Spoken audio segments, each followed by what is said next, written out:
I used to be a full-blown racist, thanks to my upbringing, but now that I've turned my life around and want to reconnect with my sister, she's demanding I go to therapy before I can even meet her kids. My older sister and I were raised by an extremely racist and violent single father in a very small, lily-white town after our mom died. I could name a plethora of crazy, untrue things I was taught by him, but that isn't really necessary for this story.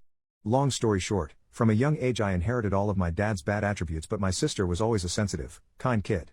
Whereas I was constantly fighting and angry, she was into animals and very interested in stories, folklore, places, and people. Everyone said she got it from our mom.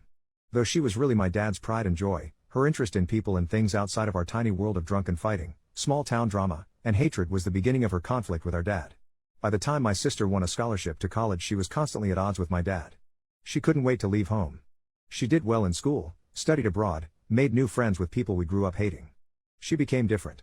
Before college, she was the typical girl next door, popular with the guys for her looks and beloved by mostly everyone in our town for her kind demeanor.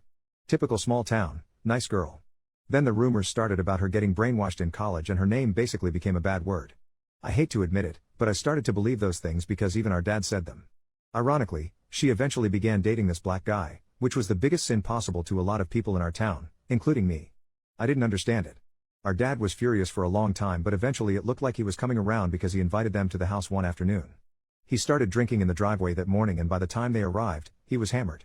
They stepped out of the car to a barrage of slurs which instantly broke my sister into tears. Then he started throwing cold beer cans at them and I joined in. Both of them were bleeding and we dented the car up pretty good. They sped away, but until that moment, I'd never seen my sister cry like that. I was 13 then. Dad yelled that she was dead to him. I wouldn't see my sister for nearly 15 years after this. I didn't even know her boyfriend's name. Our dad passed a few years ago, and the staggering lack of people who came to his funeral was a big wake-up call to me about the need to have loving people in your life. After that, I moved to a bigger city for work. I gradually made friends and began having experiences I would have never had in my old town. I'm now very different from the rage-filled kid I used to be. Truth is, before Dad died, we started to clash. I drank and partied, so hard that I went to jail a few times. Partying was my escape. I partied a while after I moved, but the sheer gift of time and living life led me to eventually realize many of the things I was taught was wrong, and if I didn't change I was going to end up in jail or worse. I just started feeling like there had to be more to life than being mad at the world and drunk all the time. I joined a few volunteer groups, and the people I met helped me get sober and really made a big impact on changing my trajectory. My views on race changed dramatically, and I've managed to build a solid, but diverse group of friends. Despite that, the weight of having no family also set in. I missed my sister so much but was too ashamed to reach out. I found her on Facebook and watched her life from afar. She actually married that guy we threw beer at, and they have 3 kids and live a few states away. They seemed really happy in their pictures.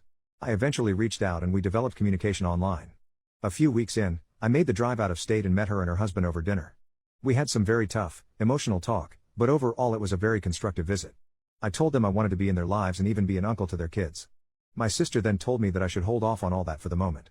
Given our upbringing and my history, she recommended I go to therapy or counseling before being introduced to her kids.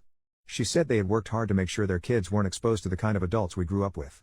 I don't know why, but I took offense because she doesn't know what I've been through since my father died. I'm not that same hateful preteen. She doesn't know how I had to intentionally work hard and am still working hard to better myself. I'm not opposed to therapy, but to make it a requirement before even meeting her children seems excessive.